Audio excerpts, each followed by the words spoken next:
What is up, Karma Nation? Welcome into another edition of our MLB Live podcast for Thursday, April 22nd. I'm your host, Bales, here with Rueb. Ben has off today, but we are still going to go over the main slate, which is only 5 games. A little bit of an interesting slate, but before we start, Rueb, how are you doing today? I'm doing well, man. Definitely an interesting slate. It's a five gamer, but I think that's Well, sorry, what was that? You cut out a little bit at the very end there. oh great. Sorry guys, dealing with some internet issues, but I said some interesting pitching options and a lot of different directions that you can go with the bats today. Yeah, I completely agree. Just getting right into it, I think we'll more or less just go over pitchers, then we'll talk about some stacks and individual bats that we like, more or less what Ben and I do on a normal basis. But I think it seems pretty clear the three chalky pitchers. You're going to have one Walker Bueller. He's the most expensive. He has the best Vegas line, and generally, when those two things go together, they do collect ownership. Two is Aaron Sanchez, gets a matchup against Miami. Their implied total is only 3.7 runs. It's really good for this slate, and he's only 7,100. And then three, I do think slightly above him, Nick Pivetta against Seattle gets a little bit of ownership. And then I do think that some ownership will fall on Christian Javier, but I don't think it's going to be nearly those top three. James, who do you like in cash here today? Cash, I think, like you said, a lot of the ownership is going to go to Walker Bueller and Aaron Sanchez. So I do like those two options. I'd be comfortable going there in cash. I'm pretty interested in Christian Javier if he's not going to be popular today. Going down a little bit off Walker Bueller, or maybe the potential double spend up to be a little bit contrarian might be a way to go tonight. And then Nick Pivetta, I don't know, man. This Seattle team's been really scrappy to start the year. Um, feels like a team that I don't really want to attack right now. So for me, I think Javier would be my go-to in GPPs, and then I'm comfortable eating Sanchez and Bueller in cash. Yeah, I think Bueller Sanchez should be the 1-2 on DraftKings and cash. I feel like if you're going Pavetta, you're more or less just playing with fire. I know a lot of people think that he's kind of taking a step up this year, but I still don't think that he's overly safe. As for Javier, I'm 100% fine with him in tournaments, but can I interest you whatsoever in the opposite side of that in Alex Cobb? I don't think he gets a lot of ownership. He is the dog in this game. I think that I might actually go put a bet on them, but I'm not 100% sure. I need to look a little bit more into stuff. But if you solely look at Cobb this season, I know we have a really small sample, but he made drastic pitch mix change. He's throwing his curveball basically 5% more this year. He's throwing his sinker almost 20% less, and he's throwing a splitter a lot more. Basically, what it's turned to is that his strikeout rate, and I don't actually think this is sustainable, but his strikeout rate increased from basically 17% to 35%. Um, his swinging strike rate is up at 19%. His xFIP is below 2, actually much closer to 1.5 than 2. And I don't think that he can definitely keep it up. I think that those strikeouts are pretty ridiculous. I don't think the swinging strike rate is going to stay that high, especially just knowing what we know about him. But I'm also not overly scared of Houston, and it's not like you're paying 10K for Alex Cobb right now. He's still under 8,000. He has 7 and 10 strikeouts in his first 2 games. He's coming off almost a 30 fantasy point game. And I think it's really important to keep in mind that we have 10 pitching options tonight. And a couple of them are Castano, who you're not really going to use because he's not going to throw deep into the game. You have Justin Dunn. I can't imagine there being a single slate ever where I will even consider Justin Dunn. So we basically have like 8 options to choose from, and I think even that is pushing it. So, do you have any interest in Alex Cobb, and is there anyone else outside of Javier that you really like in tournaments?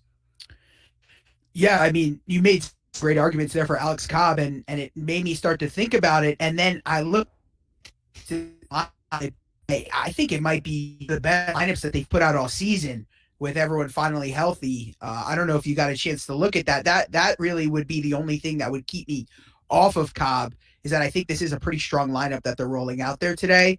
Um, for me, I don't know, man. I like the Cobb play to go cheap. I think it's interesting to talk about Joey Lucchesi. Mhm. He's been okay to start the year. Mets have not been letting him go deep, but the Mets have had to work the bullpen the last two games against the Cubs with their starters not going deep in the game. And we've all seen this Cubs lineup to start the year, over a 30% K rate to start the season, and definitely a team you want to attack with pitchers on the mound. And you know what I mean? If there's a expensive stack that you want to go to today, maybe the double spend down with Joey Lucchesi and maybe a guy like Sanchez could be the way to go. Yeah, Lucchesi was the other guy that I was going to talk about, and I don't think he's like a guaranteed play or anything. I do think that you can stack the Cubs. I do actually really like Lucchesi, though. He basically hasn't thrown since 2019. I think he had a really short season last year where he barely played whatsoever. I do think Lucchesi is actually a pretty good pitcher, and if you look at all of his advanced metrics this year, they're actually good. The problem is he's not overly stretched out, and if he's not going to throw more than 75 pitches, do I really want to play him that bad? I do think it's 6,500 and this small of a slate, it makes sense. I think he's a really good tournament option. No way you can use him in cash. But I think that basically breaks down the pitching slate of who we're looking at. Is there anyone else that you're willing to consider tonight? No, I think that's all to me. One thing to monitor is just as we transition here into hitters is just all of the weather tonight. Just a ton of wind in all of these games tonight. I mean, I'm seeing double digit wind blowing out to either left, center, or right in four out of these five games. And then the one game that's not above 10 is 7 miles per hour in the Dodgers game. So a lot of wind tonight that we have to deal with these pitchers. Yeah, I think you should definitely keep that in mind. But at the same time, I'm actually really excited that we don't really have to worry about any rain or anything for postponements. But moving to stacks, I think in cash you're going one way, and that's it. And you're going to go with Boston. I believe the wind is blowing out to right field at roughly 15, 20 miles an hour. So between Justin Dunn, who I don't believe is good whatsoever, being on the mound and them having really, really good weather for hitting, I believe that Boston is very clearly the cash option. And since you're likely spending down on one of your two pitchers anyway, most likely Aaron Sanchez, it's not going to be difficult whatsoever to fit a Boston stack. So, Rube, you can talk to me if you think that there's a different cash stack, but I feel like even the Mets who have a high total, or if you're going the opposite with Chicago, I feel like I'm just so heavy on Boston and cash that you don't really even need to consider much else. Yeah, I mean, I definitely agree there. We see some high price tags on these Red Sox bats today, but I mean, it's justified in this environment. JD all the way up at 6K, Xander at 5.7, and Devers at 5.8. They're in the heart of the order.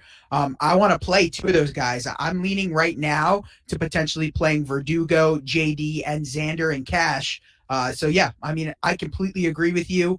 I think that there's enough cheap options on this slate too, just to make it all work as well. It's like it really sets up well for the Red Sox stack in cash for sure, which, I mean, you as a GPP player, I like to play some more of the single entry stuff.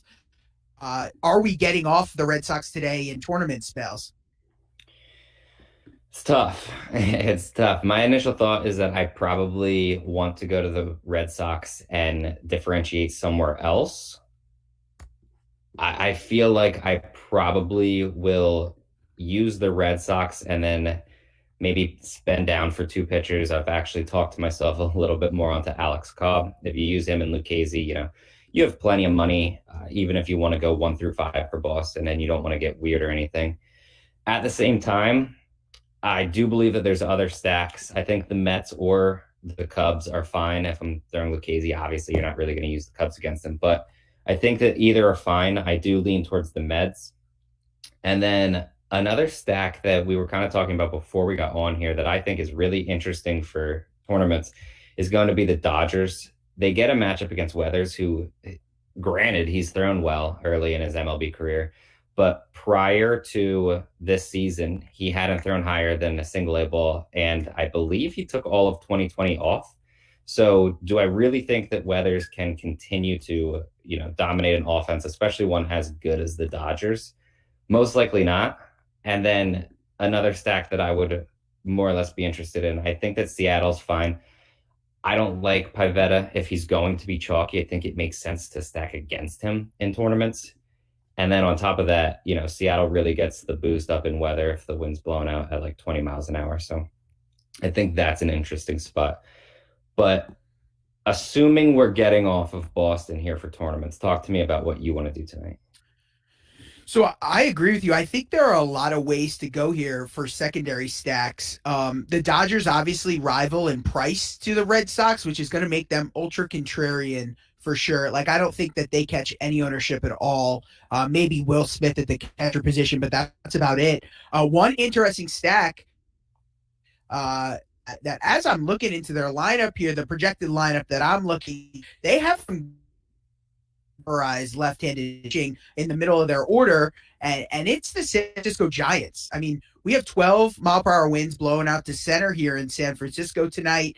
And in the middle of the lineup, Darren Ruff, Evan Longoria, who Ben actually talked to me the other day about, has a great barrels per plate appearance rate to start the year, and then noted lefty masher Wilmer Flores. I feel like I always want to play this guy against a lefty, so that 3 through 5 stack is one that's really interesting to me today. Yeah, I don't think I would have any issues with it. I think my biggest issue with San Francisco is that I don't necessarily trust that they're going to play the guys because they do a lot of matchup stuff where if they face a righty, they have a different lineup than if they face a lefty. And then if they start against a lefty and Darren Ruff's in and they bring in a righty, which obviously they are because Ruff is so good against lefties, they take out Ruff and they just kind of play a chess game back and forth. And we know that Castano is not going to throw deep into the game. There's no way he goes 7, 8 innings. No. So I believe that most likely someone like Darren Ruff probably gets 2 at bats.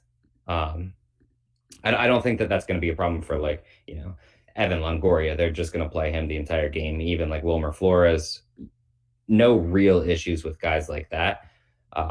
I just do think that San Francisco is kind of, depending on the type of matchups that they want to play, I don't know if they're overly trustworthy because we know that the opposing pitcher can't throw deep into the game. Yeah, I do not disagree with that at all. Yeah, I mean, Ruff, if he's hitting third in the order, man, if you could tell me I got 3 at bats out of him today, I'd be interested at that price tag. 3.2K is a really appealing price tag. So just something that I'm thinking about and looking at for tournaments. And then another stack, obviously. I have to talk about my Mets and getting a Mets stack in tonight. I did play Lindor and Pete last night, so that was nice. But I didn't have any Cubs. And we saw them put up 16 runs. So I might go right back to the well today with the Mets. I don't know why Trevor Williams is getting as much respect as he is. I mean, 8.5K on DraftKings. I mean, this guy should be priced down in the 7K range with the guys Pivetta and Lucchesi and Cobb and whatnot. Trevor Williams was a guy that we wanted to pick on just, 12, 18 months ago. Nothing's changed for me. I don't really have a lot of respect for Williams, and I plan on attacking him tonight with the Mets. Yeah, I think it's kind of interesting that Williams is getting the respect. His advanced metrics aren't as bad this year as they were last year. I think it sits like slightly above 4 for his xFIP. The problem is it's only a 3-game sample size.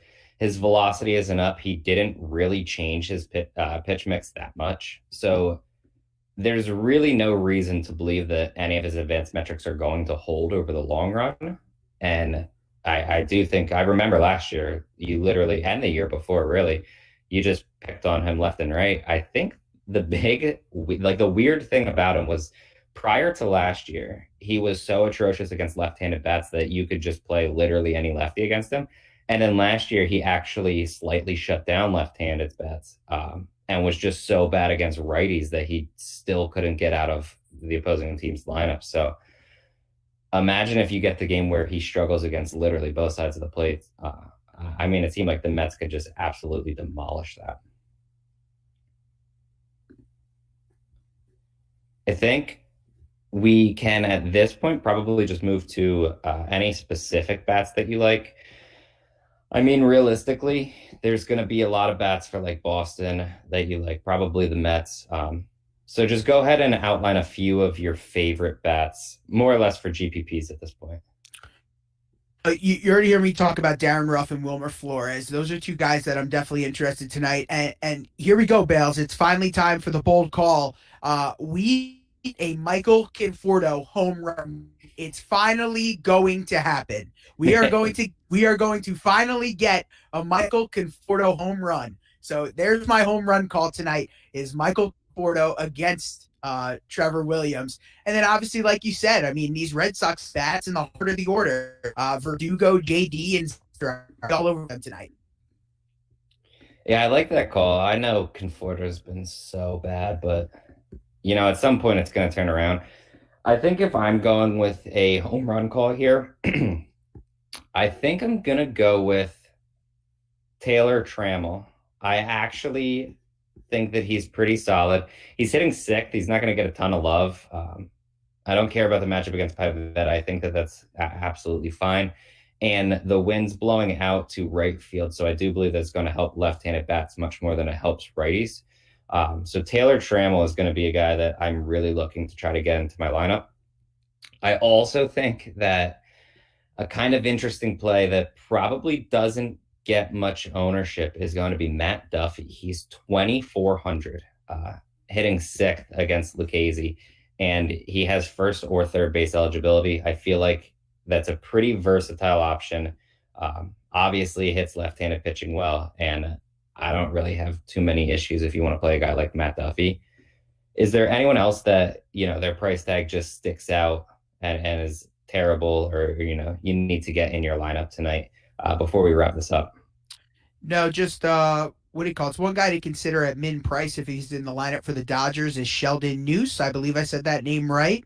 The last name, if he's min price at 2K, he's someone who could give you some savings if you're trying to do more of that contrarian build with the two high price pitchers. You could play him and then wrap around to the top of the Dodgers order. I think that'll be contrarian tonight. Yeah, I actually like that too.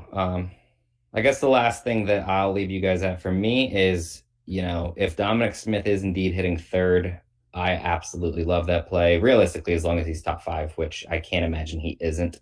I do think that Better Dom be Smith. third. Yeah, well, I mean, we'll see. The Mets have made some crazy moves early this season, I guess we'll say.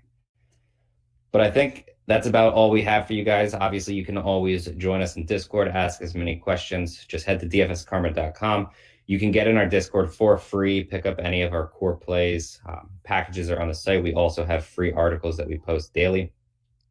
But for now, that is all we have for you. So good luck tonight, everyone, and we'll see you tomorrow.